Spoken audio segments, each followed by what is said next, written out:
Korang tak sayang beli power bank mahal-mahal, headset mahal-mahal, charger mahal-mahal, main campak-campak je.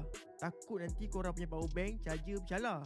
Tapi aku buat satu keputusan. Aku beli satu